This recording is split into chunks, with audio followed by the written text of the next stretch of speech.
متروک، جب کسی راوی میں عیب کا دوسرا سبب ہو. جو راویوں پرتان کا پہلا سبب کیا تھا؟ کسی پرتان ہو، اس لحاظ سے اعتراض ہو کہ وہ جھوٹا ہے، جھوٹ بولتا ہے، جھوٹی باتیں رسول اللہ کی طرف منسوب کرتا ہے، یا اس پر دوسرا تان کیا تھا؟ جھوٹ کی اس پر تہمت ہو. جس راوی پر جھوٹ کی تہمت ہو، اس کی روایت جو ہوگی، جس حدیث کی سند میں ایسا راوی ہوگا جس پر جھوٹ کی تہمت ہے، اس حدیث کو متروک کہیں گے. پچھلی جو قسم تھی نا، جس حدیث کی سند میں ایسا راوی ہوگا جو جھوٹ بولتا ہے، جس کا جھوٹ بولنا حدیث میں ثابت ہے، اس کی روایت کو موضوع کہیں گے، اس حدیث کو موضوع کہیں گے. اصل سند میں 10 بندے ہیں، ایک بندہ ان میں سے ایسا ہے جو جھوٹا ہے، تو پوری حدیث کو موضوع کہا جائے گا. بھائی یہ نہیں دیکھیں گے باقی سارے جو ہیں وہ صحیح راوی ہیں، تو وہ ایک بندہ کسی حدیث کی سند میں ایک راوی ایسا آ گیا جو جھوٹا ہے، تو اس حدیث کو کیا کہیں گے؟ موضوع کہیں گے. کسی ایک حدیث کی سند میں ایک راوی ایسا آ جائے جو جھوٹ بولنا تو اس کا ثابت نہیں، اس پر جھوٹ کی تہمت ہے، اسے حدیث کو متروک کہیں گے. اس سے پہلے ابن صلاح امام نووی نے اس نوع کو ذکر نہیں کیا تھا. حافظ ابن حجر عسقلانی نے نخبۃ الفکر میں اس نوع کو بیان کیا. اس کی لغوی تعریف: یہ ترک ان سے اسم مفعول کا صیغہ ہے. تارا کا یترک ترکن فہوا تارکن، آگے توری کا یترک ترکن فضا کا متروکن، مانا چھوڑ دیا گیا، جس کو چھوڑ دیا گیا ہو. غریب لوگ اس انڈے کو طریقتن کہتے ہیں جس سے بچہ نکل چکا ہو، جس کو خالی چھوڑ دیا گیا ہو، جس کا کوئی فائدہ نہ ہو.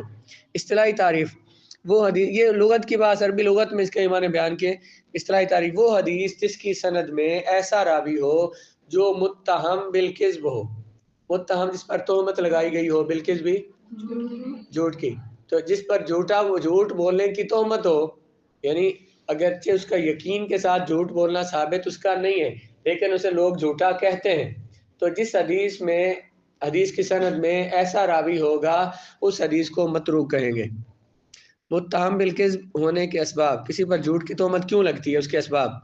وہ حدیث کوئی حدیث ایسی ہے جو صرف اسی ایک سند سے مروی ہو اور وہ عام قواعد شریعہ کے مخالف ہو.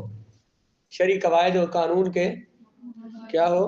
حدیث صرف ایک ہی سند سے روایت ہو اور وہ جو شریعت کے عام جو اصول ہیں ان کے کیا ہو؟ مخالف ہو. یا کوئی ایسی معمولی سی بات، وہ معمول کی عام بات چیت میں جھوٹا مشہور ہو. کوئی راوی ایسا ہے، حدیث میں جھوٹ بولنا تو اس کا ثابت نہیں ہے، لیکن عام معاملات میں بات چیت میں اس کا جھوٹ بولنا مشہور ہے، لیکن اس سے حدیث نبوی میں جھوٹ بولنا ظاہر نہ ہو، تو اس وجہ سے بھی اس پر جھوٹ کی تہمت ہو سکتی ہے، جھوٹا ہے. کیا راوی کو پر جھوٹ کی تہمت کے اسباب کیا ہو سکتے ہیں؟ پہلا سبب کیا تھا کہ کوئی حدیث صرف کسی ایک سند سے، جس سند میں یہ راوی موجود ہے، اس پر جھوٹ کی تہمت ہے، اسی ایک سند سے وہ حدیث روایت ہو اور قواعد شریعہ کے بھی خلاف ہو. اور دوسرا یہ کہ اس راوی کی عام بات چیت میں اس کا جھوٹ بولنا. جی، اس کی مثال حدیث ہے عمر بن شمر جو فی کوفی شیعی، اس نے روایت کرتے ہیں جابر سے، وہ ابو طفیل سے روایت کرتے ہیں، وہ حضرت علی سے، اور حضرت عمار سے. ان دونوں نے کہا کہ نبی کریم علیہ السلام قنوت پڑھا کرتے تھے فجر میں. کان النبی صلی اللہ علیہ وآلہ وسلم یقنط فی الفجر ویکبر یوم عرفۃ من صلاۃ الغداۃ ویقطع صلاۃ العصر آخر ایام التشریق. نبی کریم علیہ السلام نماز فجر میں قنوت پڑھتے تھے اور عرفہ کے دن یہ 9 ذی الحج کو صبح کی نماز سے تکبیریں پڑھنا شروع کر دیتے اور ایام تشریق کے آخری دن عصر کی نماز پر ختم کرتے. امام نسائی دارقطنی، بس میں آیا ابھی اس کے بعد آ رہا ہوں.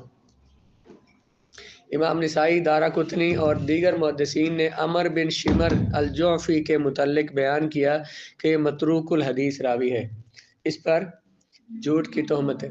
متروک کا مقام و مرتبہ پہلے بیان ہو چکا ہے کہ سب سے ضعیف ترین حدیث جو ہے وہ کون سی ہے؟ موضوع ہے، بلکہ بعد میں اسے حدیث میں شمار ہی نہیں کیا. اس سے کم ضعف کے اعتبار سے کم جو ہے وہ یہ متروک ہے. اس کے بعد منکر، پھر معلل، پھر مدرج، پھر